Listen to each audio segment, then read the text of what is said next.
પુરુષોત્તમ માસ અધ્યાય 10 દુર્વાસા મેઘાવતીનું સંવાદ. નારદે ભગવાન નારાયણને પૂછ્યું, હે પ્રભુ, મહાતેજસ્વી અને ઘણા જ ક્રોધી મુનિ દુર્વાસાએ વિચાર કર્યા પછી એ ઋષિકન્યાએ શું કહ્યું હતું તે મને કહો. સૂત બોલ્યા છે, હે બ્રાહ્મણો, નારદનું વચન સાંભળી બદ્રીપતિ શ્રી નારાયણ સર્વને હિતકારી એવું દુર્વાસાનું ગુપ્ત વચન કહેવા લાગ્યા. શ્રી નારાયણ બોલ્યા, હે નારદ, મેઘાવી ઋષિની કન્યાનું દુઃખ દૂર કરવા માટે કૃપાળુ મુનિ દુર્વાસાએ તે વખતે જે કહ્યું હતું તે હું તમને કહું છું. દુર્વાસા બોલ્યા, હે પુત્રી, તારા સર્વે દુઃખોના નિવારણ માટેનો તને જે ઉપાય કહું છું તે તું સાંભળ. હા, હું તને જે કહું છું તે ગુપ્ત કરતાં પણ અતિશય મહાગુપ્ત છે. હું તને ટૂંકમાં કહું છું. આજથી જે ત્રીજો મહિનો આવશે તે પુરુષોત્તમ માસ કહેવાય છે. આ માસમાં સ્નાન કરનારો મનુષ્ય બાળ હત્યાના પાપથી છૂટી જાય છે. હે દીકરી, કાર્તિક વગેરે મહિનાઓમાં પુરુષોત્તમ માસ જેવો બીજો કોઈ મહિનો નથી. હે બાળા, પુરુષોત્તમ નામનો એ મહિનો શ્રી કૃષ્ણને ઘણો વહાલો છે. આ માસમાં સ્નાન, દાન, જપ વગેરે કરવાથી સર્વ મનોવાંછિત ફળ પ્રાપ્ત થાય છે. એટલે તું આ પવિત્ર પુરુષોત્તમ માસનું સેવન કરજે. હું પણ હર્ષી પુરુષોત્તમ માસને સેવું છું. એક વખતે મેં ક્રોધથી અંબરીશ રાજાને બાળી નાખવા કૃત્યા છોડી હતી. તે વખતે હે બાળા, પોતાના ભક્તની રક્ષા કરવા માટે શ્રી હરિ વિષ્ણુએ સુદર્શન ચક્ર મારા તરફ છોડ્યું હતું.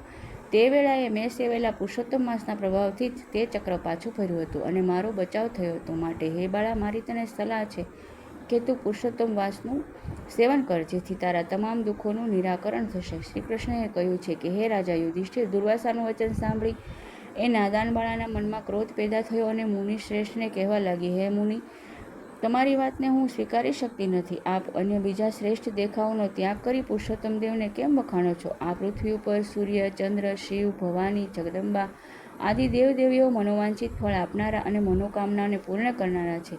એમાં પણ શિવ અને શ્રી રામ તો સૌથી ઉત્તમ અને શ્રેષ્ઠ દેવતાઓ છે, જેને ભજવાથી સંપૂર્ણ કષ્ટો નાશ પામે છે. હું સદાય સીતાપતિ રામ અને ભવાનીપતિ શિવનું સ્મરણ કરું છું. મને પૂર્ણ શ્રદ્ધા છે કે તે મારા સર્વ કષ્ટોનું નિવારણ કરશે, મારા દુઃખોને દૂર કરશે. આપ જેવા જ્ઞાની અને વિદ્વાન મુનિ અન્ય મહિનાઓને ઓછું ફળ આપનારા અને મળ માસને શ્રેષ્ઠ ફળ આપનાર શા માટે કહો છો? આપ જેને કંઈ જાણતું નથી તેવા પુરુષોત્તમ માસના વખાણ શા માટે કરો છો? બ્રાહ્મણ પુત્રી મેઘાવતીએ આવું કહ્યું ત્યારે ક્રોધી સ્વભાવના દુર્વાસા મુનિ સળગી ઉઠ્યા. તો પણ પોતાના મિત્રની નિરાધાર શોકગ્રસ્ત પુત્રીને તેણે શ્રાપ ન આપ્યો. પુરુષોત્તમ માસનું મહાત્મા વિદ્વાનોને પણ સમજવું મુશ્કેલ છે. તો આ તો દુનિયાદારીથી અજાણ મૂઢ બાળક જેવી છે, જે પોતાના હિતને સમજતી નથી.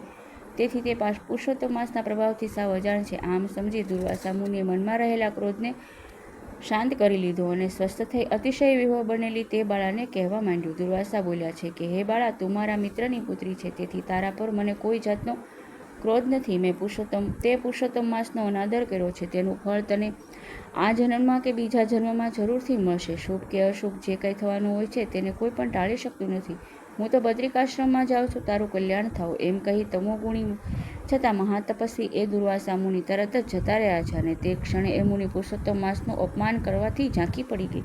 ખૂબ મનોમંથન કર્યું. અંતે વિચાર્યું કે હું તપશ્ચર્યા કરી દેવોના ઈશ્વર પાર્વતીપતિ શંકરની આરાધના કરું, કેમ કે એ ભગવાન તત્કાળ ફળ આપનાર છે. પછી પોતાના આશ્રમમાં જ રહી તેણે ઘણું મોટું ફળ આપનાર લક્ષ્મીપતિ વિષ્ણુને અને એવું જ મહાન ફળ આપનાર સાવિત્રીપતિ બ્રહ્માજીનો ત્યાગ કરી માત્ર ભગવાન શંકરને પ્રસન્ન કરવા ઉગ્ર તપશ્ચર્યા આચરી.